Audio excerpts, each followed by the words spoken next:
Assalamualaikum warahmatullahi wabarakatuh. Let me introduce myself. My name is SAIRA ZANIRAH binti Zahari. My metric number is 1191809. I'm from ADP 3113 Orientalism and Christian Missions. I'm from K81. Today I will present about challenge of Orientalism and Christian mission towards Islam.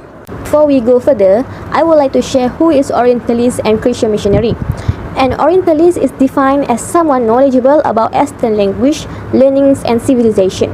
According to Edward Said, he described the Orientalist is anyone who teach, writes about, or research the Orients, and this apply whether the person is an anthropologist, sociologist, or historian, either in specific or general aspect. And what she or he does is called Orientalism. Whereas Christian missionaries are Christians who are sent in individual or groups to convert others to Christianity. First of all, in religion. In the study of the intellectual of Orientalism, there are several aspects of bias in which have hidden agendas that clearly try to destroy the truth of Islam. All aspects of Islam, including the Quran and Hadith, which they learn complacently.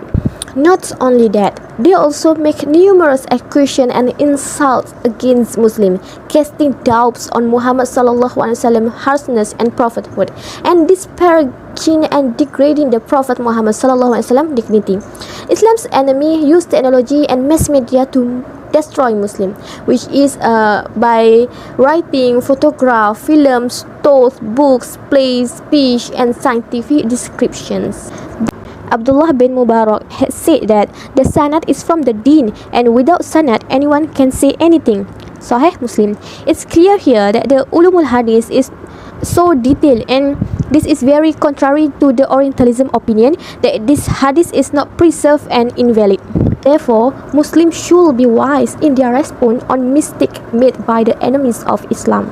In short, because the majority of Orientalists studying Islam do not approach the subject from a realistic perspective, their research is considered dangerous to Muslims. Furthermore, they exaggerate their methodology, which is widely regarded as highly scientific, and accuse Muslims of agreeing without a methodology. For them, according to Isri, those who study Islam with their eyes and sincerity will surrender to Islam and will convert to it. Nevertheless, there are a few from Orientalists who are honest in their study of Islam. Next is education. Education in general is understood as a process of preserving and developing people from a physical, intellect, language, behavior, social, and religious aspect that are focused on improving and achieving perfection. After the Western colonization in Malayaland, they began to change the system in Malaysia, including the education system. Perhaps because they have been accustomed to their system for a long time, it makes it difficult for Malaysia to convert it to the Islamic system. According to Tamuri and Jasmi, Islamic education today is not yet a superior system. Its main focus is still in the field of Islamic studies and Arabic. The process of upholding Islamic education should start from the understanding of the concept of comprehensive knowledge based on the Tawhid faith, 2009.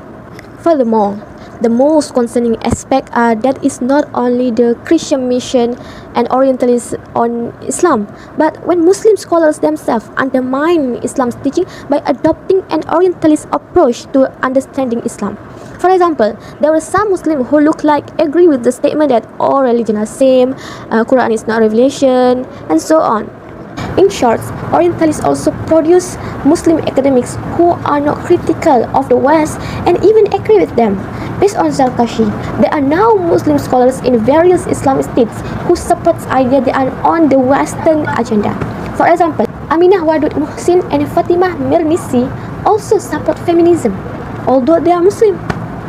However, according to Zarkashi too, we can deny that Orientalists also provide quite good service in other scientific fields and benefits from it, such as compilation of lexicon, dictionary, compilation of hadith, and so on. As a result, Muslims must be wise, not rashly appreciative, nor blindly right. Muslims must be critical when studying Orientalist work. To do so, Islamic knowledge must be comparable to or even superior than them, so that we can defend our religion from being constantly dominated by other religions. Okay, last but not least, in culture or lifestyle. In line with developments, the fashion of clothing used in the Muslim community in Malaysia has undergone more changes than ever before. In general, the Muslim community in Malaysia is of various races, namely Malay, Chinese, Arab, India, and so on. So that the way they dress is very based on their racial background. However, the use of clothing based on the West Asian culture was later exchanged for Western clothing, especially for those in Muslim community. This could be due to factors such as their works, education, or association, which caused them to dress in Western clothes. However, there is no doubt that some people wear Western clothes because of their interest and want to look attractive. Thus, the community, especially the Malay community, will lose its symbol and national identity. This prompts the newer generation to adopt the fashion and overlook his people's traditions. However, because this age is technologically advanced, it is not a big deal for a person to change their style of dressing as long as the dress is Sharia compliant. Unfortunately, nowadays, most of the Western style are prohibited by Sharia because they expose their aura and over-decorate, which means makeup. In short, we must understand that Islam is much more than a religion. It encompasses both a point of view and a way of life. Islam is a religion that promotes civilization and humanity dignities, combining material and spiritual aspect, which is dunya and akhirah.